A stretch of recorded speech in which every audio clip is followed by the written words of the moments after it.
ரகசிய வருகையில் உலகம் எப்படி இருக்கும்? இயேசு ரகசியமாக தன்னுடைய பிள்ளைகளை அழைச்சிட்டு போயிடுறார். அவங்க மத்திய ஆகாயத்தில் இயேசுவை சந்திப்பாங்க. கிறிஸ்தவர்கள் மரித்தவர்கள் முதலாவது எழுந்திருப்பாங்க.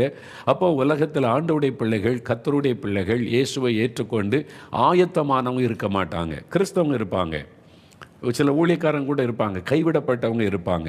அதனால் அந்த காலம் எப்படி இருக்கும், அந்த அந்த அந்த அந்த சமயத்தில் உலகம் எப்படி இருக்கும், அதை நீங்கள் தியானிச்சிங்கன்னா ரொம்ப இன்ட்ரெஸ்டிங்காக ஆச்சரியமாக இருக்கும். வசனத்தை நீங்கள் ஆராய்ந்து பண்ணி சிந்தித்து பார்க்கும்போது தான் அதை அறிய முடியும். மத்தேயு 24 37 வசனத்திலிருந்து பாருங்கள். பைபிள் எடுத்துக்கொள்ளுங்க.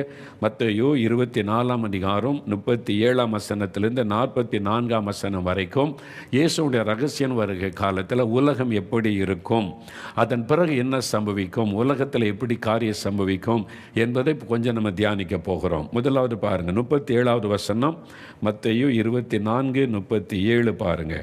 அது புதிய ஏற்பாட்டில் 38 பக்கம். நோவாவின் காலத்தில் எப்படி நடந்ததோ அப்படியே மனுஷகுமாரன் வரும் காலத்திலும் நடக்கும். என்ன நடந்துச்சு நோவா காலத்தில்?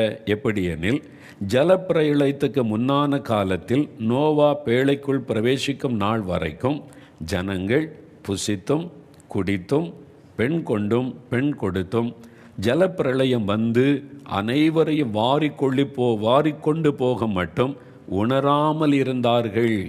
அப்படியே மனுஷகுமாரன் வரும் காலத்திலும் நடக்கும். ஒரு கூட்ட மக்கள் உணரவே மாட்டாங்க. இயேசு வரப்போகிறார், 2ஆம் வருகை சமீபம், உலகம் முடிய போகுதுன்னா அதை சட்டையே பண்ண மாட்டாங்க, உணரவே மாட்டாங்க. இன்னும் என்னவோ 1000 வருஷம் இந்த உலகத்திலேயே இவங்க வீடு மேலே வீடு வாங்கி கட்டி வாழப்போகிற மாதிரி சிந்தையில் வாழ்வாங்க. நோவாவின் காலத்தில் இருந்ததை போல மக்கள் உலகத்தின் மீதே நாட்டமாக இருப்பாங்க. பணம், காசு, வீடு, பொருள், இந்த உலக காரியத்திலேயே சிந்தையாக இருப்பாங்க. ஆண்டவருடைய வார்த்தைக்கு செவி கொடுக்க மாட்டாங்க, உணர மாட்டாங்க. அப்படிப்பட்ட ஒரு கூட்ட மக்கள் இருப்பாங்க அப்படின்னு ஆண்டவர் சொல்கிறார்.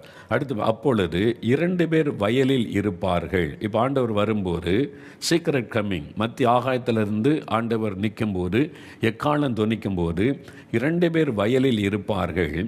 ஒருவன் ஏற்றுக்கொள்ளப்படுவான், ஒருவன் கைவிடப்படுவான்.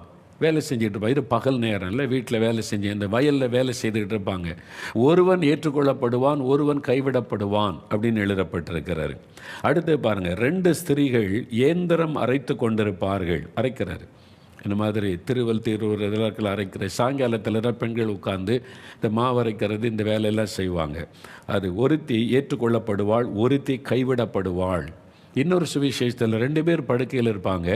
ஒருத்தர் ஏற்றுக்கொள்ளப்படும், ஒருத்தர் கைவிடப்படுவாங்க. அது இரவு நேரம், ராத்திரி தூங்குகிற நேரம்.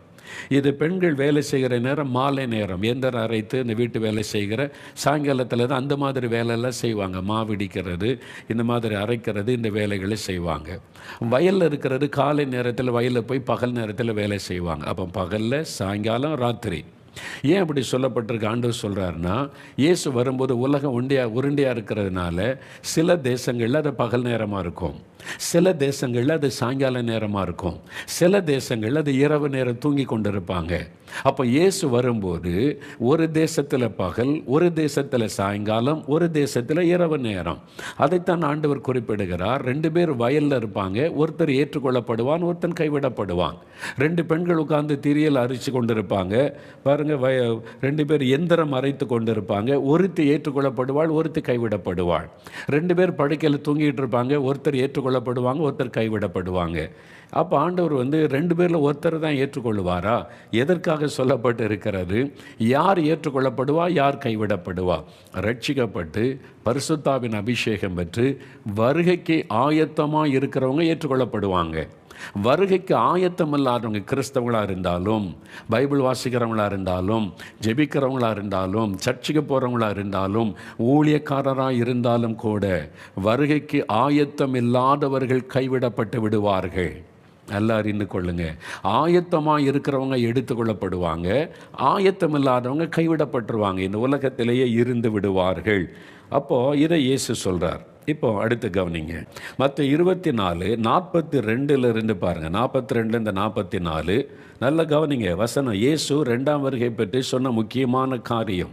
இப்போ வருகையின் காலத்தில் இருக்கிற தேவ பிள்ளைகள், குட்டி பிள்ளைகள் கூட நல்ல வசனத்தை கவனிங்க. மற்ற 24:42 44 உங்கள் ஆண்டவர் இன்ன நாளிகளே வருவார் என்று நீங்கள் அறியாதிருக்கிறபடியால் விழித்திருங்கள். இயேசு ஒரு வார்னிங் கொடுக்கிறார். நீங்கள் வருகையில் காணப்படணுமானா விழித்திருங்கள். எப்போ அவர் வருவார் என்று உங்களுக்கு தெரியாது. என்றைக்கு வருவார் யாருக்கும் தெரியாது. மோகன்லாஸுக்கும் தெரியாது, எந்த தீர்க்கதரிசிக்கும் தெரியாது, எந்த ஊழியக்காரருக்கும் தெரியாது, இயேசுவுக்கே தெரியாதுன்றார். பிதா ஒருவர் தவிர வேறு யாரும் அதை அறிய மாட்டார்கள். கர்த்தர் வெளிப்படுத்திட்டாரு, இந்த தேதியில் வருவார், இங்கே வருவார்னு யாராவது சொன்னால் நம்பாதங்க. தயவு செய்து ஜாக்கிரதையாக இருங்க. ஆனால் ஆண்டவர் சொல்றார், விழிப்பாக இருங்க. எனி டைம் இயேசு வரலாம், ஆனால் நீங்கள் விழிப்பாக இருங்கள். அது பகலில் இருக்கலாம், சாயங்காலத்தில் இருக்கலாம், நடுராத்திரில் வரலாம். எனி டைம் அந்த எக்காலம் தொனிக்கலாம், இயேசு வரலாம். அது நீங்கள் எப்பவும் ஆயத்தமாக இருங்க என்பதாகத்தான் ஆண்டவர் விழித்திருங்கள். அடுத்து 43ஆம் வசனம் பாருங்கள். திருடன் இன்ன ஜாமத்தில் வருவான் என்று வீட்டு எஜமான் அறிந்திருந்தால் அவன் விழித்திருந்து தன் வீட்டை கண்ணமிட ஒட்டான் என்று அறிவீர்கள். திருடன் இன்ன ஜாமத்தில் வருவான், 2 மணிக்கு வரேன்னு சொல்லியிருக்கான், 3 மணிக்கு வரேன்னு சொல்லியிருக்கான்னா நீங்கள் காத்திருந்து நீங்கள் காத்துக்கொள்வீங்க, கண்ணமிட ஒட்ட மாட்டீங்க. நீங்கள் நினையாத நாளிகையிலே மனுஷகுமாரன் வருவார், ஆதலால் நீங்கள் ஆயத்தமாயிருங்கள். அது 2 காரியம், விழித்திருங்கள், ஆயத்தமாருங்க. உங்களை பார்த்து ஆண்டவர் சொல்கிறார், என்னை பார்த்து சொல்கிறார், என் பிள்ளைகளே என்னுடைய வருகை ரகசியம். ஒரு திருடன் எப்படி ரகசியமாய் வருவானோ அதே மாதிரி சீக்ரெட் கம்மிங். இயேசு கிறிஸ்துவுடைய முதல் வருகை சீக்ரெட் கம்மிங். உலகத்தில் வரமாட்டார், மத்திய ஆகாயத்தில் வந்து நிற்பார். தேவ எக்காலம் துணிக்கப்படும். அந்த எக்கால சத்தை எல்லாருக்கும் கேட்காது. யார் யார் இயேசுடைய வருகைக்கு ஆயத்தமாக இருக்கிறாங்களோ அவரை இரட்சகராக ஏற்றுக்கொண்டு அவருடைய இரத்தத்தினால் கழுவப்பட்ட அனுபவத்தோடு யார் யாருடைய பெயர் ஜீவ புஸ்தகத்தில் எழுதப்பட்டிருக்கிறதோ வருகைக்கு ஆயத்தமாக இருக்கிறாங்களோ அவங்க காதலை மட்டும் அந்த எக்கால சத்தம் துணிக்கும். உடனே கண்ணிமை நேரத்தில் அவங்க மறுரூபமாயிருவாங்க, இந்த பூமியில் மறைஞ்சிருவாங்க, ஆகாயத்தில் மத்திய ஆகாயத்தில் இயேசுவோடு இருப்பாங்க. அதான் வசனம் சொல்லுகிற காரியம். அதனால் எந்த நாள் எந்த நேரத்தில் இந்த மனுஷகுமாரன் வருவார் உங்களுக்கு தெரியாது. அதனால் ஆயத்தமாக இருங்க. எல்லா டைம், பகலில் இருக்கலாம், சாயங்காலத்தில் இருக்கலாம், இரவு நேரத்தில் இருக்கலாம், எனி டைம் இஸ் கம். ஆண்டவருடைய வருகை எந்த நேரத்தில் சம்பவிக்கலாம். இன்றைக்கி இருக்கலாம், நாளைக்கு இருக்கலாம், அடுத்த வாரம், அடுத்த மாதம், அடுத்த வருஷம், யாருக்கும் தெரியாது. ஆனால் எப்பவும் நம்ம விழிப்பாக இருக்கணும், ஆயத்தமாக இருக்கணும். அப்போ இந்த வருகைக்கு இது ஆயத்தப்படுகிற ஒரு காலம். ஆண்டவருடைய சீக்ரெட் கம்மிங்கில் நீங்கள் பங்கு பெறுவதற்கு நீங்கள் இப்போ ஆயத்தப்பட வேண்டிய காலம். சின்ன பிள்ளைகள் கூட, பெரியவங்க கூட, ஊழியர்கள் கூட ஆயத்தப்படணும். அதனால் நீங்கள் மறந்துடாதங்க, இது கடைசி காலம், கடைசி வினாடி. இயேசுவை எச்சரித்து சொன்னது என்ன சொல்லணும்? விழிப்பாயிருங்க, ஆயத்தமாருங்க. அப்போ நீங்கள் விழிப்பாக ஆயத்தமாகணும் இயேசுடைய ரகசிய வருகைக்கு என்பதாக இயேசுவை எச்சரித்து சொன்னார். சரி, இப்போ ஆயத்தமாக இருக்கிறவங்க எடுத்துக்கொள்ளப்படுவாங்க, இல்லை இந்த பூமியை விட்டு மறைஞ்சிருவாங்க. கண்ணிமை நேரத்தில் ஆவியானவர் அவளை மறுரூபமாக்கி எடுத்துக்கொள்வார். அவங்க மறைஞ்சிருவாங்க. அப்புறம் இந்த உலகத்தில் அவங்கள பார்க்க முடியாது, டக்குனு காணாமல் போயிடுவாங்க. ஆயத்தம் இல்லாதவங்க கைவிடப்படுவாங்க. கைவிடப்பட்டவுடைய நிலைமை என்ன? ரொம்ப இன்ட்ரெஸ்டிங். இப்போ நீங்கள் அதை யோசித்து பார்க்கணும். இப்போ நம்ம அதை குறித்து கொஞ்சம் நேரம் பார்க்க போகிற நல்ல கவனிங்க. அது எப்படி மறைஞ்சு போவாங்க அப்படிலாம் சில கிறிஸ்தவங்களுக்கே இதிலெல்லாம் நம்பிக்கை கிடையாது. ஏன்னா வசனத்தை ஒழுங்காக வாசிக்கிறது கிடையாது, தியானிக்கிறது கிடையாது, அதை பார்க்குறது கிடையாது. அதனால் அதை நம்ப மாட்டேன், இதை நம்ப மாட்டேன். நீங்கள் நம்பினாலும் நம்பாட்டா இது நடக்க போகுது ஐயா. இது வசனம், இயேசு சொன்ன ஒன்றும் இதுவரைக்கும் அவர் சொன்னதெல்லாம் நிறைவேறி இருக்குது. நீங்கள் நம்பினாலும் நம்பாட்டாலும் இயேசு வரப்போகிறாரு. அது சீக்கிரம் கம்மிங் இருக்கிறது. அவங்க ஆண்டவருடைய பிள்ளைகள் மறைஞ்சு போகிறாங்க, எடுத்துக்கொள்ளப்பட போகிறாங்க. நீங்கள் கைவிடப்பட்டு போனீங்கன்னா அது ரொம்ப பரிதாபம். அதனால கைவிடப்பட்டவங்களுக்கு என்ன நடக்கும்னு தெரிஞ்சுட்டாதான் உங்களுக்கு நல்லது. சரி, இப்போ மறைஞ்சு போயிட்டாங்க அப்படின்னா எப்படி அப்படின்னு சொன்னீங்கன்னா ஒரு வசனம் பாருங்க. அப்போஸ்தலர் நடபடிகள் 8ஆம் அதிகாரம் எடுங்க. அப்போஸ்தலர் நடபடிகள் 8ஆம் அதிகாரம், ஆக்ட்ஸ் ஆஃப் அப்போஸ்டல்ஸ் சாப்டர் 8 எடுத்து பாருங்க. அங்கே பிலிப்பு என்கிற சுவிசேஷகன், அங்கே எத்தியோப்பியா தேசத்திலிருந்து வந்த ஒரு மினிஸ்டர், அந்த நாட்டில் உள்ள ஒரு மினிஸ்டருக்கு இயேசுவை பற்றி சொல்லி அவர் ரட்சிக்கப்பட்டு ஞானஸ்தானம் எடுக்கிறார். அவர் ஞானஸ்தானம் எடுத்த உடனே நீங்கள் பாருங்கள் 39ஆம் வசனம், அப்போஸ்தலர் 8:39, அவர்கள் தண்ணீரிலிருந்து கரை ஏறின பொழுது பிலிப்பு தண்ணீருக்குள்ளே இறங்கி அவருக்கு முழுக்க ஞானஸ்தானம் கொடுக்கிறார். மந்திரிக்கு, மினிஸ்டர், எத்தியோப்பியா தேசத்து மினிஸ்டர் 2 பேரும் தண்ணீரிலிருந்து கரையேறின உடனே கர்த்தருடைய ஆவியானவர் பிலிப்பை கொண்டு போய்விட்டார். வசனம் சொல்லுது, கர்த்தருடைய ஆவியானவர் பிலிப்பை கொண்டு போய்விட்டார், மந்திரி அப்புறம் அவனை காணாமல். நல்ல வசனத்தை தியானிங்க. அதனால தான் வசனத்தை வாசித்தா சிந்திக்கணும், ஆராய்ந்து பார்க்கணும். மந்திரி அவனை காணாமல் அப்படின்னா என்ன அர்த்தம்? 2 பேரும் தண்ணி குழந்து வெளியே வர்றாங்க, திடீர்னு பிலிப்பு மறைஞ்சிட்டார், பிலிப்பை காணோம். இப்போ அவர் நடந்து போயிருந்தா பார்க்க முடியும், என்ன அந்த ஆள் ஓடுகிறான் என்னை விட்டுட்டு போகிறான்னு சொல்லி. இல்லை, திரும்பி உங்க எங்கேயும் பார்க்குறாரு, காணும், பிலிப்பை காணவில்லை. அதை தான் வசனம் சொல்லுது, அவனை காணாமல். ஏன்? ஆவியானவர் பிலிப்பை கொண்டு போய்விட்டார், மறைச்சிட்டார், அவனை ஆவிக்குள்ளாக்கி விட்டார். அப்போ மறைந்து விட்டான் பிலிப்பு. இதுதான் 2ஆம் வருகையில் நடக்க போகுது. சீக்ரெட் கம்மிங்கில் உங்கள் வீட்டுக்குள்ளே இருக்கிற சிலர் மறைஞ்சிருவாங்க, குட்டி பிள்ளைகள் மறைஞ்சிருவாங்க. தெரியுமா உங்களுக்கு? நீங்கள் வருகைக்கு ஆயத்தமாக இருந்தீங்கன்னு வைங்க, குட்டி பிள்ளைகள் நீங்கள் மறைஞ்சிருவீங்க இந்த உலகத்தில். ஆனால் மத்தியாகத்தில் இயேசுவோடு இருப்பீங்க, இயேசுவை பார்ப்பீங்க, உங்களுக்கு பெரிய சந்தோஷமாக இருக்கும். தேவதூதர்களோட இயேசு வந்து நிற்பார், பரிசுத்தவான்களோட உங்களுக்கு பெரிய மகிழ்ச்சியாக இருக்கும். மறைஞ்சிருவாங்க கண்ணிமை நேரத்தில். இதான் 1 கொரிந்தியர் 14 அதிகாரத்தில் எழுதப்பட்டிருக்கிறாரு. ஒரு கண்ணிமை நேரத்தில் மறைந்து தேவனோடு இருப்போம் என்பதாக சொல்லப்பட்டிருக்கிறாரு. அது வசனத்தில் பாருங்க. அப்புறம் பிலிப்பு ஆசோத்திலே காணப்பட்டு, வனாந்தரத்தில் காணாமல் போயிட்டாரு, ஆசோத்தில் வந்து காணப்படுகிறார். அப்போது அங்கே மறைஞ்சவர் ஆசோத்துன்ற பட்டணத்தில் வந்து எல்லாருக்கும் வெளிப்படையாக தெரிகிறார். பூமியில் மறைஞ்சு போனவங்க மத்திய ஆகாயத்தில் இயேசுவோடு இருப்பாங்க. அதுதான் நடக்க போகுது. இது ஆவியானவர் செய்கிற காரியம். அதனால தான் பரிசுத்த ஆவியை பெற்றுக்கொள்ளுங்க, ஆவியில் நிரம்பி ஜோமனுங்கெல்லாம் சொல்ல காரணம் அதுதான். நிறைய பேர் அந்த உணர்வே இல்லாமல் நம்ம நினச்சதான் நம்ம தான் இதான் கரெக்டுன்னு நம்ம வாழ்ந்து கொண்டு இருக்கிறோம். வசனத்துக்கு நேராக திரும்புங்க. ஏன் அபிஷேகம் பெறணும்? பரிசுத்த ஆவியானவர் தான் உங்களை மறுரூபமாக்கி உங்களை மறைய பண்ணி கொண்டு போய் சேர்க்கிறவர். அப்போ அபிஷேகம் வரலன்னா வாஞ்ச இருக்குதா? நீங்கள் அபிஷேகத்துக்கு வாஞ்ச தாகமாவது உங்களுக்கு இருக்கணும். அது குறை சொல்லி கொண்டு இருந்தால் ரொம்ப கஷ்டம். நீங்கள் வாஞ்சியோடு இருந்தால் அந்த நேரம் உங்களை அபிஷேகம் பண்ணி ஆவியானவர் மறுரூபமாக்கி எடுத்துக்கொள்ளுவார். அப்போது ஆயத்தமாக இருக்கிறவங்கெல்லாம் இயேசுவோட மத்தியாகத்தில் போயிடுவாங்க. கைவிடப்பட்டவங்க மட்டும்தான் பூமியில் இருப்பாங்க. இந்த கைவிடப்பட்டவங்களுடைய நிலைமை என்ன? கொஞ்சம் சிந்திச்சு பாருங்களேன். வருகைக்கு ஆயத்தமாக இருக்கிறவங்க உலகம் முழுவதிலும் இருக்கிறவங்க மறைஞ்சிருவாங்க, பூமியில் காணாமல் போயிடுவாங்க, கண்ணிமை நேரத்தில் மறைஞ்சிருவாங்க, ஆவியானவர் மறுரூபமாக்கி எடுத்துக்கொள்ளுவார். அப்போ என்ன நடக்கும்? உதாரணத்துக்கு 2 பேர் பைக்கில் போகிறாங்கன்னு வைங்க, ரோட்டில் போயிட்டுருக்காங்க. பைக்கை ஓட்டுற ஆள் ரட்சிக்கப்பட்டு அபிஷேகப்பட்டு வருகைக்கு ஆயத்தமாக இருந்தார்னா என்ன நடக்கும்? அவர் மறைஞ்சிருவார், ஆண்டவர் எடுத்துக்கொள்ளுவார். ஆள் இல்லாமல் பைக் ஓடி என்ன ஆகும்? விபத்து. பின்னால் இருக்கிற ஆளை நினச்சி பாருங்கள், என்ன ஆகுன்னு யோசித்து பாருங்கள். கார் ஓட்டிகிட்டே போகிற டிரைவர் அபிஷேகம் பெற்று வருகைக்கு ஆயத்தமாக இருந்தார்னு வைங்க, மறைஞ்சிருவார். பின்னால் இருக்கிறவனுடைய நிலைமை என்ன? லாரி டிரைவர், பஸ்ஸு டிரைவர், ட்ரெயினை ஓட்டுகிறார், விமானி, அவர் ரட்சிக்கப்பட்டு அபிஷேகம் பெற்று வருகைக்கு ஆயத்தமாக இருந்தார்னு வைத்துக்கொள்ளுங்க, அவர் மறைஞ்சிருவார். என்ன நடக்கும்? எத்தனை விபத்து நடக்கும், ரோடுகளில் எத்தனை காரியம் நடக்கும், சிந்திச்சு பாருங்கள். அப்போ ஆண்டவருடைய வருகையிலே தான் நடக்க போகிறாரு, பூமியில் நடக்கிற காரியம் இதுதான். நீங்கள் கொஞ்சம் யோசித்து சிந்தித்து பார்க்கணும். வசனத்தை சிந்தியுங்கள் தான் சொல்கிறார். வாசிக்கிறவன் சிந்திக்க கடவன். நம்ம சிந்திக்காமல் இருக்கிறது தான் இன்றைக்கி கிறிஸ்தவுடைய பிரச்சனையே. வசனத்தை சிந்திச்சே பார்க்கறது இல்லை. நம்ம இஷ்டப்படி நாமளை பைபிள் வாசிக்கிறோம், ஜெபிக்கிறோம், நினச்சிட்டே போகிறோம். வசனத்தை சிந்திங்க. அப்போ யோசித்து பாருங்கள் என்ன நடக்கும்னு. எத்தனை மரணம், எத்தனை விபத்துகள் நடக்கும். பூமியே ஒரு கலவரமாய் மாறிவிடும். இங்கே மட்டும் இல்லை, அமெரிக்காவில், கனடாவில், ஆஸ்திரேலியாவில், நியூசிலாந்தில், சீனாவில், ரஷ்யாவில், எல்லா தேசத்திலுமே இது நடக்கும். எல்லா தேசத்திலும் ரட்சிக்கப்பட்டு அபிஷேகம் பெற்று வருகைக்கு ஆயத்தமானவங்க எல்லாம் பறந்துருவாங்க, காணாமல் போயிடுவாங்க, மத்திய ஆகாயத்தில் இயேசுவோடு இருப்பாங்க. ஆவியானவர் அவளை கண்ணுமே நேரத்தில் கொண்டு போயிடுவார். மற்றவங்க எல்லாம் அங்கே என்ன பண்ணுவாங்க, எப்படி இருப்பாங்கன்னு யோசித்து பாருங்கள். விபத்துகள் உண்டாகும், நிறைய விபத்துகள். வண்டி ஓட்டிகிட்டு போகும்போது காணாமல் போயிடுவாங்க. இல்லை யோசிச்சு பாருங்க. பஸ் ஓட்டிகிட்டே போவார், எல்லாம் தூங்கிட்டு இருப்பாங்க. டிரைவர் அபிஷேகம் பெற்று அவர் வரைக்கும் ஆயத்தம் வந்தால் டிரைவர் போயிடுவார். பஸ் எங்கே போய் நிற்கும்? எத்தனை விளைவுகள். பூமியில் நடக்கிற காரியங்கள் பயங்கரமாக இருக்கும். அதனால தான் அந்த நாளை விரும்புகிறவனுக்கு ஐயோ என்று இயேசு சொன்னார்.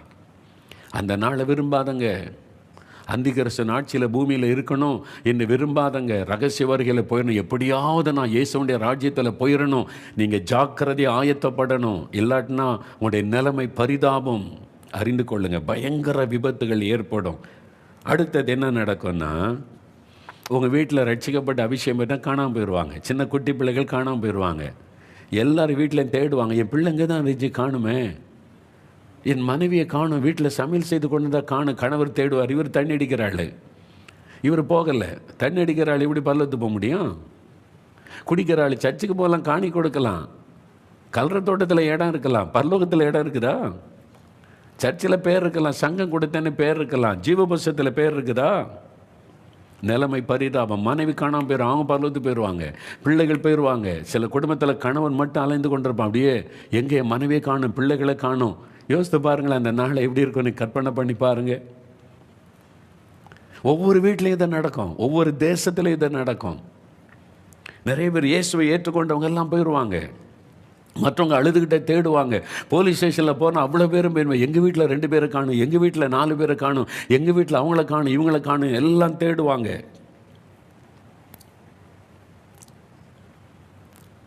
இன்றைக்கி கிறிஸ்தவங்களுக்கு உபத்திரம் கொடுக்குற நாடுகள் இருக்கிறாரு. வடகொரியா, சீனா, இந்தோனேஷியா. நிறைய பேர் ஜெயிலில் ஊழியர்களை, விசுவாசிகளை அடைச்சி வச்சு கொடுமைப்படுத்துகிறாங்க. அவங்கெல்லாம் காணாமல் போயிடுவாங்க. கர்த்தருக்காக பாடு அனுபவித்த எல்லா பரிசுத்தவான்களும் ஜெயிலில் இருக்க காணாமல். நீங்கள் கற்பனை பண்ணி பாருங்கள் என்ன நடக்கும். ஆயிரக்கணக்கான பேரை காணும். இந்த அதிகாரிகளாம் மூளை குழம்பிடும். என்னாச்சு, ஜெயிலுக்குள்ளே தான் வச்சுருந்தா காணும், இவங்களெல்லாம் காணும், இவங்க காணாமல் போயிட்டாங்க, எப்படி போனாங்க, எல்லாம் பூட்டி தானே இருக்குது. அப்போஸ்தலர்கள் 12ஆம் அதிகாரத்தில் அதே ஒரு சம்பவம் இருக்குதா? நீங்கள் பாருங்கள், எல்லாமே பைபிள் எல்லாமே நிலநாட்டமாக நிறைய காரியம் நீங்கள் கவனமாக வாசித்து ஆராய்ந்து பார்த்தா உங்களுக்கு தெரியும். பேதுருவை சிறைச்சாலைகளை வச்சுருந்தாங்களா, தேவதூதன் வந்து கதவுகள் தானாக திறக்குது, சங்கிலி கலண்டு விழுந்தது, கூட்டிகிட்டு போயிடான், வா வெளியேன்னு சொல்லி. ஏரோதராஜ் ஆட்சி காலத்தில், எழுப்புதல் காலத்தில் இதெல்லாம் நடக்கும். தேவ ஊழியக்காரனை இஷ்டப்படி யாரும் ஆட்டி வச்சிட முடியாது, தேவன் கவனித்து கொண்டிருக்கிறார். பாருங்கள், அந்த சமயத்தில் அடுத்த நாள் என்ன நடந்தது பாருங்கள். இயேசுவை காணும், சிறைச்சாலையில் போய் பார்த்தா பேதுருவை காணும். பேதுருவை காணுன்னொன்னே என்ன நடந்தது பாருங்கள். அப்போஸ்தலர் நடபடிகள் 12:18 பாருங்கள். பொழுது விடிந்த பின்பு பேதுருவை குறித்து சேவகர்களுக்குள்ளே உண்டான கலக்கம் கொஞ்சம் அல்ல. பேதுருவை குறித்து ஒரு பெரிய கலக்கம் உண்டாகிவிட்டது. இங்கே தானே வச்சுருந்தோம், கதவு பூட்டி இருக்குது, இவன் காவல்காரங்க விழிச்சு தானே இருக்கிறாங்க, எங்கே போனால் உள்ளே இருந்த ஆளை காணுமே. பெரிய கலக்கம் உண்டானது. ஒரு ஆள் காணாமல் போனக்கு இவ்வளோ கலக்கம்னா, ஜெயிலில் இருக்கிற எல்லா விசுவாசிகளும் காணாமல் போயிட்டா அந்த நாட்டுக்கே குழப்பமாயிரும்.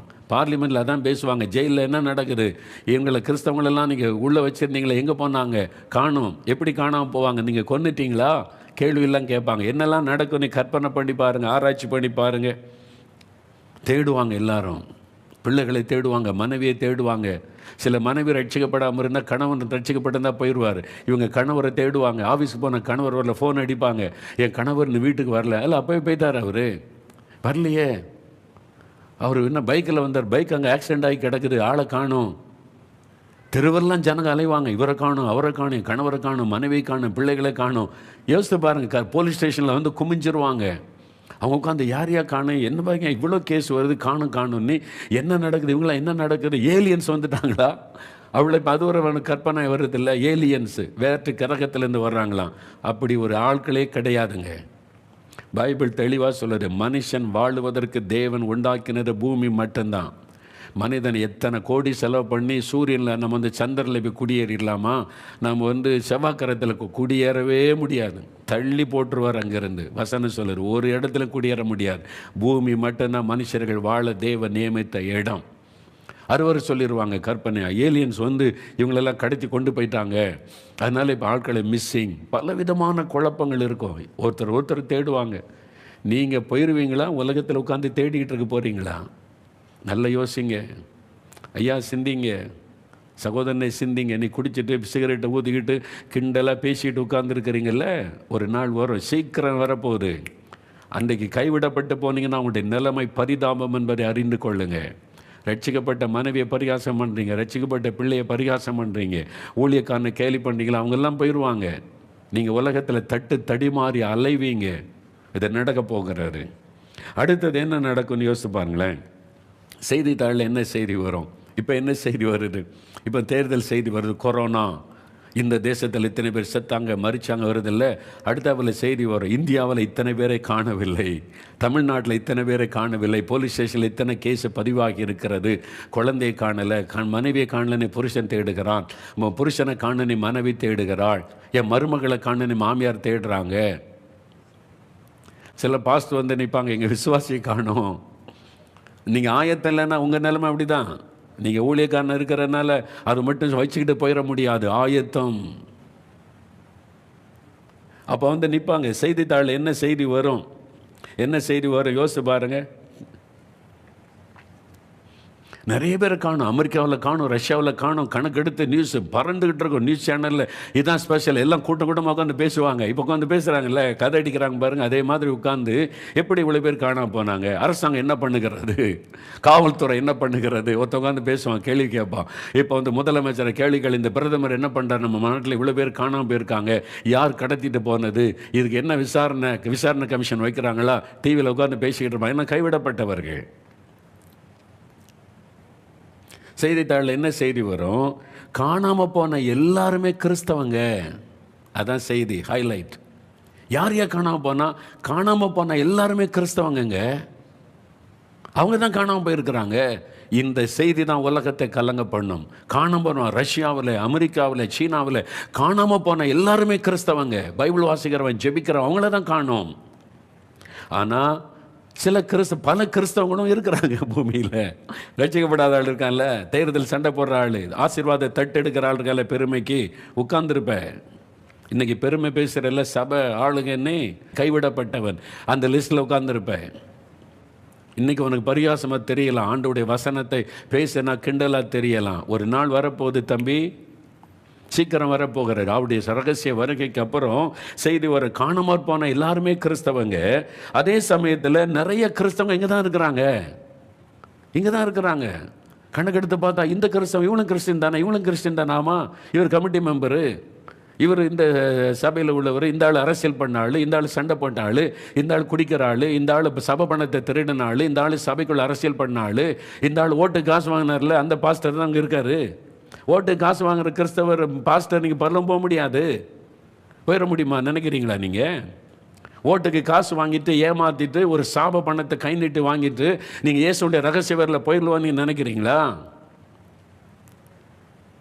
யோசிங்க, வசனத்தை தியானம் பண்ணுங்க, என்ன நடக்க போகிறது என்று. நிறைய பேர் ரெண்டாம் வருகை பற்றி சிந்திக்கிறதே இல்லை.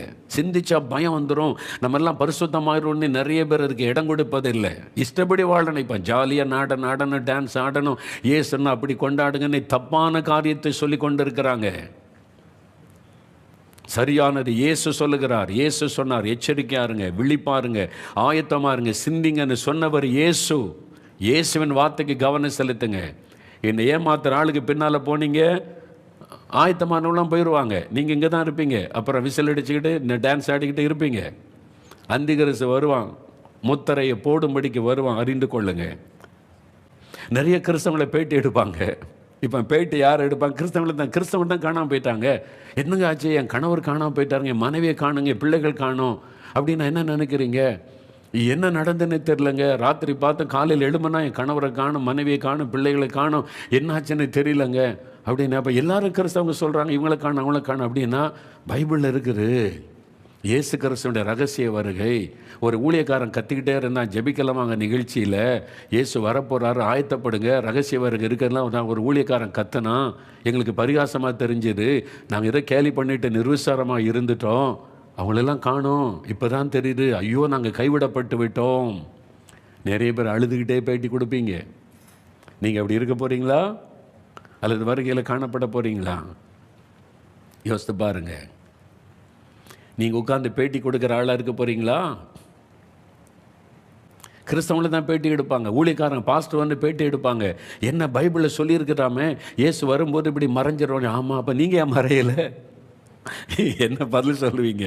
யோசித்து பார்த்தீங்களா என்னைக்காவது? நடுக்கம். இதெல்லாம் யோசித்தா தான் ஒரு பயம் வரும். நம்மளை ஆயத்தப்படணுமே ஆண்டவரே. அதனால தான் சாரோல ராஜம்மா பாட்டு எப்படியாகிலும் நம்முடைய வருகையில் காணப்படணும். அவங்க பாட்டு எழுதுனாங்க, அந்த ஏக்கம், எப்படியாவது நம்முடைய வருகையில் காணப்பட்டணும் ஆண்டவரே. ஜாக்கிரதையா உங்களை மனம் திரும்பி வருகைக்கு ஆயத்தப்படுங்க. அந்த நாள் முடிஞ்சிட்டு அவங்களுடைய நிலைமை பரிதாபம். கைவிடப்பட்டவங்களுடைய நிலைமை பரிதாபம். யோசித்து கொள்ளுங்க. என்ன அன்றைக்கி ஊழியக்காரங்க கிறிஸ்தவங்களை தான் பேட்டி எடுப்பாங்க. மற்றவங்களுக்கு அந்த நம்பிக்கை கிடையாதுல்ல. மற்றவங்க அவங்க பக்தியாக அதை செஞ்சுக்கிட்டே இருப்பாங்க. ஆனால் நமக்கு தான் தெரியும் இது இயேசுடைய 2ஆம் வருகை, ரகசிய வருகை. இனிமேல் வரப்போகிறது பயங்கரமான காலம் என்பது. இப்போ பெயர் கிறிஸ்தவனுடைய நிலைமை என்ன? இந்த கைவிடப்பட்டுருவாங்கல்ல, பெயருக்கு கிறிஸ்தவங்களாக இருந்து அவங்க நிலைமை என்ன? இப்போ அவங்களுக்கு உண்மை தெரிஞ்சிடும். இந்த ஊழியக்காரர் ஒரு நாள் கத்தினாரு. நிறைய ஊழியக்காரங்க பாஸ்டர்லாம் கத்தி 2ஆம் வருகை ஆயத்தப்படுன்னு சொன்னாங்களே, இந்த ஊழியக்காரங்கள்லாம் பேசினாங்களே, வருகை சமீபம் ஆயத்தப்படுன்னு இந்த ஊழியக்காரர் அந்த ஊழியக்காரர் இந்த பாஸ்டர் எங்கள் சபை பாஸ்டர் கூட சொன்னாரே, நான் கவனி கேட்கலையே. அழுவாங்க. நான் ரட்சிப்பை பற்றி கவலையிட்டு போயிட்டேனே, ஐயோ அதை கொத்து சிந்திக்காமல் போயிட்டேனே. நிறைய பேர் அழுவாங்க, கண்ணீர் வடிப்பாங்க. ஊழியக்காரனுக்கு எதிர்த்து நின்றவங்க, உண்மை ஊழியர்களை விசுவாசிகளை கேலி செய்தவர்கள் வெட்கப்பட்டு வேதனைப்பட்டு நிற்பாங்க. இன்றைக்கி உண்மையான ஊழியக்காரங்களை பரிகாசம் பண்ணுறீங்களே, அப்புறம் எல்லாம் டூப்ளிகேட் தான் இருக்கும். இந்த உலகத்தில் பிசாசுக்கு துணை போனவர்கள், வெறும் பணத்துக்காக உலக காரியத்திற்காக தங்களை விற்று போட்டவர்கள். யோசித்து பாருங்க. அப்போ நிலைமை என்ன? வெட்கப்பட்டு நிற்பாங்க. நீங்கள் ஏன் போகல? நீங்கள் போகலையா? நீங்கள் சர்ச்சில் முக்கியமான ஆள் இல்லை, நீங்கள் கூட போகலையா? என் மனைவி போயிட்டாங்க, என் மனைவியை காணுங்க, பிள்ளைகள் போயிட்டுங்க. நீங்கள்? நான் பைபிள் வாசிக்கிறதில்ல, ஜெபிக்கிறது இல்லை. நான் போய் சர்ச்சில் அரசியல் தான் பண்ணிக்கிட்டு இருந்தேன். ஏதாவது பெரிய ஊழியமாக நினச்சி பெருமையாக பண்ணிக்கிட்டு இருந்தேன். குடும்ப பெருமை பேசுகிறீங்களா சர்ச்சில் போய்? ஏன் குடும்பம் நான் கட்டின ஆலயம் தெரியுமா? கைவிடப்பட்டு நிற்பீங்க, வெட்கப்பட்டு நிற்பீங்க. அன்றைக்கி உங்களுடைய நிலைமை என்ன? யோசித்து பாருங்கள். பேட்டி எடுப்பாங்க.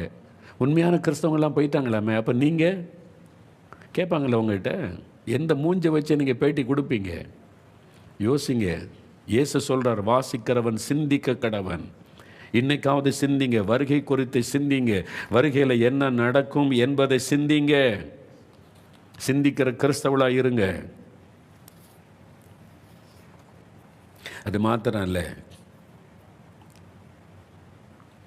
சில போதகர்கள், சில பிஷப்மார்கள், சில ஊழியக்காரங்க கூட கைவிடப்பட்டுருவாங்க. ஆயத்தம் இல்லாதவங்க. அங்கே இயேசு எக்காலம் ஊறும்போது பிஷப்மார்லாம் வாங்க, நீ கூட போகிறதில்லை. பாஸ்டர்லாம் வாங்க, ஊழியக்கார முழு நேர ஊழியர்லாம் வாங்க கிடையாது.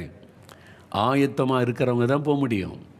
இந்த உலகத்தில் நீ என்ன வேணாலும் பட்டம் வச்சுக்கிட, ரெவரண்ட், டாக்டர், எத்தனை பட்டம் வேணாலும் போட்டுக்கிடுங்க, அப்போஸ்தலன், தீர்க்கதரிசி, என்ன வேணாலும் போட்டு கொடுங்க. இயேசு வரும்போது தீர்க்கதரிசிலாம் வாங்க, அப்போஸ்தலர்லாம் வாங்க, இந்த பட்டம் பெற்றவங்க ரெவரண்ட், டாக்டர் அப்படிலாம் கூப்பிட போகிறதே இல்லை. எதுவும் அங்கே பலிக்காது. ஆயத்தமாக இருக்கிறவங்க, வருகைக்கு உங்களை ஆயத்தப்படுத்தி கொண்டு நிற்கிறவங்க, அதான் விழிப்பாருங்க, எச்சரிக்கையாருங்கன்னு இயேசு, வஞ்சிக்கப்பட்டு போகாதுங்க அப்படின்னு ஆண்டவர், அவங்க தான் போவாங்க. இப்போது கைவிடப்பட்டு ஒரு பிஷப்போ போதகரோ பாஸ்டரோ கைவிடப்பட்டார்னு போங்க. அந்த சபையில் கைவிடப்பட்டிருக்கிற விசுவாசம் என்ன பண்ணுவாங்க? அந்த பாஸ்டர் மேலே, பிஷப் மேலே பயங்கர கோவம் வரும். ஏன் எங்களுக்கு அந்த சத்தியத்துக்குள்ளே சொல்லலை? ஏன் இந்த சத்தியத்துக்குள்ளே நடத்தலை? நீங்கள் எங்களை ஏமாற்றிட்டீங்க. வெறும் காணிக்க காணிக்க காணிக்கன்னு எங்களை காணிக்கையிலேயே நீங்கள் சொல்லி சொல்லி நீங்கள் சத்தியத்தை எங்களுக்கு சொல்லி கொடுக்கல, எங்களை ஏமாற்றிட்டீங்கன்னு ஊழியக்காரங்க மேலே உங்களுக்கு கோபம் வரும். எல்லாம் கூடி வந்து நிற்பாங்க. ஒன்றால் தான் நான் பரலோகத்துக்கு போகலை, நீ இதை பற்றி சொல்லலையே. நீ டான்ஸ் ஆட தானே சொல்லிக் கொடுத்த, விசில் அடிக்க தானே சொல்லிக் கொடுத்த, பரலோகத்துக்கு போகிறக்கு எப்படி ஆயத்தப்படன்னு சொல்லிக் கொடுத்தியா? நீ பணக்காரன் ஆகணும்னு சொல்லிக் கொடுத்த, பரலோகத்துக்கு எப்படி போகணும், எப்படி இயேசுடைய வருகையில் காணப்படுன்னு சொல்லிக் கொடுத்தியா? அன்னைக்கு வந்து கேட்பாங்க. இதெல்லாம் நடக்க போது பாருங்க. இதெல்லாம் யோசிங்க. இயேசுவே சொன்னார், வாசிக்கிறவன் சிந்திக்க கடவன். அப்போ நிறைய பேர் சமாளிப்பாங்க. நானே தான் போகலையா, அப்புறம் என்ன, நானும் உங்க கூட தானே இருக்கேன், சமாளிக்க தான் முடியும். சிலர் அப்போ மனம் திரும்புவாங்க. அந்த சமயத்தில் சிலர் உணர்ந்து, ஆமாம் கர்த்தர் பேசினாரே, ஜெபிக்கலாம் வாங்க நிகழ்ச்சியை வச்சு வருஷக்கணக்காக மாத கணக்காக பேசினாரே, வருஷம் முழுவதும் பேசினாரே, ஜெபிக்க சொல்லிக் கொடுத்தாரு, எப்படி விசுவாசிக்கணும்னு சொல்லிக் கொடுத்தாரு, ரட்சிப்பை பற்றி சொல்லிக் கொடுத்தாரு, அபிஷேகத்தை பற்றி சொல்லிக் கொடுத்தாரு, வருகைக்கு ஆயத்தப்படுறது பற்றி சொல்லிக் கொடுத்தாரு, நான் கீழ்ப்படியாமல் போயிட்டேனே, இனிமேலாவது நான் ரட்சிக்கப்படணும்னு ஒரு கூட்டம் ரட்சிக்கப்படுவாங்க, ஒரு கூட்டம் மனம் திரும்புவாங்க. அந்தி கிறிஸ்துவின் காலத்தில் கைவிடப்பட்ட நிலைமையில் ஒரு கூட்டம் பேர் மனம் திரும்புவாங்க. இன்னைக்கு அப்போ யோசிப்பாங்க, சொல்லப்பட்ட சத்தியத்தை நினைத்து. அப்போ போதிக்கிறதுக்கு ஆள் இருக்க மாட்டாங்க. உண்மையான ஊழியக்காரங்களாம் போயிடுவாங்கல்ல, அப்போ போதிக்கிறதுக்கு ஆள் இருக்க மாட்டாங்க. அப்போ தான் புஸ்தகத்தை தேடுவாங்க. மோகன்லால் இந்த புஸ்தகத்தெல்லாம் அறிமுகப்படுத்தினாரே, டிவியில் தேடுவாங்க, வாட்ஸ்அப்பில் மெசேஜை தேடுவாங்க. ரட்சிக்கப்பட என்ன பண்ணணும், வருகைக்கு ஆயத்தப்பட என்ன பண்ணணும், இந்த ஊழியக்காரர் பேசியிருக்கிறார், அந்த ஊழியக்காரர் பேசியிருக்கிறார், இந்த பாஸ்டர் பேசியிருக்கிறார், எங்கே இருக்குது. அப்போ தான் வசனத்தை தேடி அந்த காலத்தில் நிறைய பேர் ரட்சிக்கப்படுவாங்க. ஆனால் அப்பவும் ரட்சிக்கப்படாமல் இருதயத்தை கடினப்படுத்துகிற ஆட்கள் இருப்பாங்க. அப்பவும் மனம் திரும்பாமல் இருதயத்தை கடினப்படுத்தி கொண்டு இருக்கிற ஒரு கூட்டம் கிறிஸ்தவங்க இருப்பாங்க. ஆனால் அந்த காலத்தில் ரட்சிப்பு உண்டு. மனம் திரும்பி, ஐயோ நான் வசனத்தை கேட்காம போயிட்டேனே, ஐயோ நான் எனக்கு எச்சரிப்பு செய்தி சொல்லி ஆயத்தமெல்லாம் போயிட்டேனே, நீ மனம் திரும்பி அந்த சமயத்தில் ரட்சிக்கப்படுறவங்க இருப்பாங்க. அதே சமயத்தில் அவங்க மிகுந்த உபத்திரவத்தை சந்திக்க வேண்டியது வரும். நான் அப்போ ரட்சிக்கப்பட்டு கொள்கிறேன் அப்படின்னு நினைக்கிறீங்களா? அதனுடைய விளைவு என்ன? அது மிகுந்த உபத்திரவத்தை சந்திக்க வேண்டியது வரும். அந்த கிறிஸ்து காலத்தில் நான் ரட்சிக்கப்பட்டு கொள்கிறேன், அப்போ தான் சிலர் ரட்சிக்கப்படுவாங்கன்னு சொல்கிறீங்களா? அப்போ ரட்சிக்கப்பட்டு கொள்கிறேன்னா அது மிகுந்த உபத்திரவ காலம், ரொம்ப பயங்கரமாக இருக்கும். அந்த காலத்தில் நீங்கள் மிகுந்த உபத்திரவத்தை சந்திக்க வேண்டியது வரும். இப்போ நம்ம ஆண்டவரிடத்தில் சொல்லணும், எல்லாம் எளிமைன்னு இல்லைங்க. ஆண்டவரை பார்த்து சொல்லுங்கள், ஆண்டவரே நான் ஒரு நாளும் கைவிடப்பட்டுறக்கூடாது, வருகைக்கு நான் ஆயத்தப்படணும், விழிப்பாக இருக்கணும், என்னை ஆயத்தப்படுத்துங்க, என்னை கிருபை தாங்க, என்னை ரட்சித்துருங்க. இனிமேல் இந்த பாவம் வேண்டாம், பாவம் வேண்டாம் ஆண்டவரே, இந்த ரகசிய பாவம் வேண்டாம், இச்சைகள் வேண்டாம் ஆண்டவரே, ஆண்டவரே என்னை மன்னிச்சிருங்க, ஒப்பு கொடுங்க. ஆயத்தமாக வருகைக்கு நான் ஆயத்தப்படணும், வருகையில் நான் காணப்படணும். ஐயோ நான் கைவிடப்பட்டு விடக்கூடாது, அந்தி கிறிஸ்துவின் ஆட்சியில் நான் இருந்து விடக்கூடாது, அந்த உபத்திரவ காலத்தில் நான் விடப்பட்டு விடக்கூடாது. ஆண்டவரே என்னை ரட்சிங்க. ஜெபிங்க. எல்லாரும் ஜெபம் பண்ணுங்க. 2 நிமிடம் உங்களுக்கு டைம். ஆண்டவரை பார்த்து சொல்லுங்க, ஆண்டவரே என்னை மன்னிச்சிருங்க, ஆண்டவரே என்னை பரிசுத்தப்படுத்துங்க. நான் இந்த மாதிரி துன்மார்க்கமான காரியம், சபையில் போய் இடர்களை உண்டாக்குவது, அரசியல் பண்ணுவது, ஐயோ நான் பெருமையாக பேசி இந்த மாதிரி உங்களுக்கு துக்கத்தை உண்டாக்குவது, இதெல்லாம் எனக்கு மன்னிச்சிருங்க. என் பேர் ஜீவ புஸ்தகத்தில் எழுதப்பட்டிருக்கணும், உம்முடைய வருகையில் காணப்படணும். ஆண்டவரே கிருபை தாரும். ஒப்பு கொடுங்க. மனம் திரும்பி, ஆண்டவரே நான் இன்றைக்கு மனம் திரும்பி ஒப்பு கொடுக்கிறேன், இன்றைக்கு ரட்சிக்கப்பட என்னை ஒப்பு கொடுக்கிறேன், உங்க ரத்தத்தினால என்னை கழுவிருங்கன்னு சொல்றவங்க இருதயத்தில் கை வைத்து ஜெபிங்க.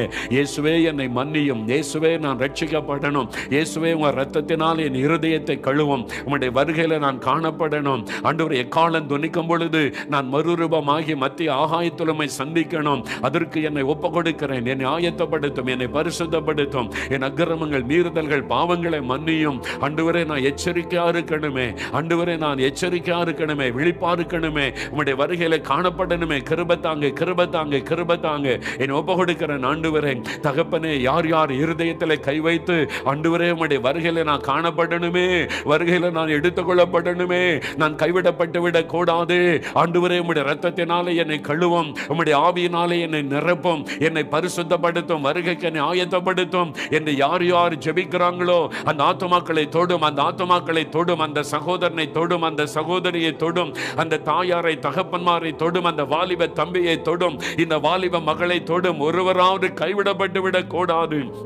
ஆண்டவரே ரட்சிக்கப்படணும். இந்த செய்தியை கேட்கிறவங்க யாரோ இருந்தாலும், எந்த மதத்தை சார்ந்தவளா இருந்தாலும், அவங்க எல்லாம் ரட்சிக்கப்பட்ட வருகையில காணப்படணுமே. ஒருவராவது கைவிடப்பட்டு விடக் கூடாது. அதற்காக நான் மன்றாடுகிறேன், ஜெபிக்கிறேன். ஆவியானவர் தொடர்ந்து கிரியை செய்யும், வருகைக்கு ஆயத்தப்படுத்தும். இயேசு கிறிஸ்துவின் நாமத்தில் ஜெபிக்கிறோம் பிதாவே. ஆமென். என் ஆத்துமாவே கர்த்தரை சோஸ்திரி, என் முழு உளமே அவருடைய பரிசுத்தமுள்ள நாமத்தை சோஸ்திரி. என் ஆத்துமாவே கர்த்தரை சோஸ்திரி, அவர் செய்த சகல உபகாரங்களை மறவாதே. ஆமென்.